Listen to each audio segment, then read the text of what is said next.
Hello everyone, welcome back to new blog. कशा आहात सर्वजण? आय होप तुम्ही सर्वजण मजेत आणि खुशाल असाल. तर आज विकेंड म्हटलं तर काहीतरी नवीन करणे आणि घराची आवरावर करणे हेच असतं. तर मी पण आज काहीतरी नवीन म्हणजे मी आज रव्याचे पापड बनवलेले आणि तोच मी व्हिडिओ काढलेला आणि आज टाकलेला. तर मी रव्याचे पापड साठी 1 ग्लास रवा घेतलेला आणि त्याच एका ग्लासच्या मेजरमेंटनं 8 ग्लास पाणी टाकलेलं आणि पाणी टाकून आहे ना असं गरम करायला ठेवलेलं.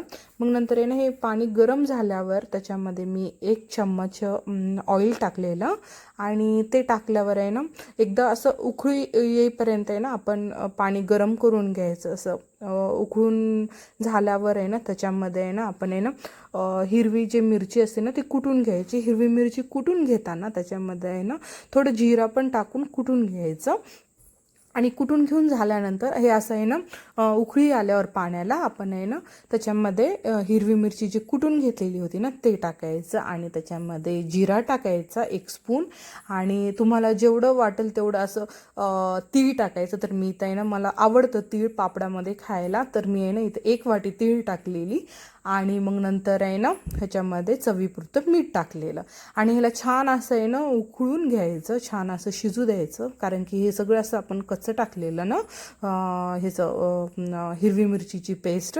तर छानपैकी असं उकळून घेऊन झाल्यानंतर ह्याच्यामध्ये आहे ना आपण 1 ग्लास जे रवा घेतलेलं होतं ना ते टाकायचं आणि छानपैकी आहे ना हलवून घ्यायचं आणि शिजू द्यायचं रव्याला. आणि ज्यावेळेस आपण रवा टाकतो ह्या पाण्यामध्ये ना तर कंटिन्युअसली आहे ना हलवतच टाकायचं, नाहीतर आहे ना गोळे होतात रव्याचे. तर त्यामुळे ना कंटिन्युअस आहे ना आपण आहे ना हलवतच राहायचं, नाहीतर आहे ना गोळे होऊन बसतात. मग नंतर पापड पण आपल्याला टाकता येत नाहीत बरोबर. तर त्यामुळे ना असं कंटिन्युअसली हलवतच करायचं. मग हे झाल्यावर आहे ना छानपैकी शिजू द्यायचं. ओके, पहा इथं मी कसं केलेलं आहे ते.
छानपैकी असं शिजून झाल्यानंतर आहे ना आपण आहे ना हे पापड आहे ना सुतीच्या कपड्यावर टाकायचं. म्हणजे सुतीच्या कापड्यावर आहे ना टाकल्यावर कसं इझी पद्धतीनं आपल्याला आहे ना हे काढता येतील. त्यामुळं असं छानपैकी गोल ह्याच्यामध्ये पापड टाकून घ्यायचे आणि मग नंतर आहे ना छानपैकी वाळल्यावर इव्हिनिंगला छानपैकी असं काढून घ्यायचं. पापड काढून घेतल्यावर आहे ना मी हे पापड आहे ना तळून पण पाहिलेले, खूप छान वाटलं मला. म्हणजे टेस्ट पण खूप छान आहे पापडची. तर तुम्ही पण करून पहा आणि कमेंट करून नक्की सांगा की तुम्हाला कसे वाटले पापडाची चव.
तर नक्की कमेंट करून सांगा, तुम्ही पण ट्राय करा हे पापड रव्याचे आणि तुम्हाला पण कसे वाटले ते नक्की सांगा मला.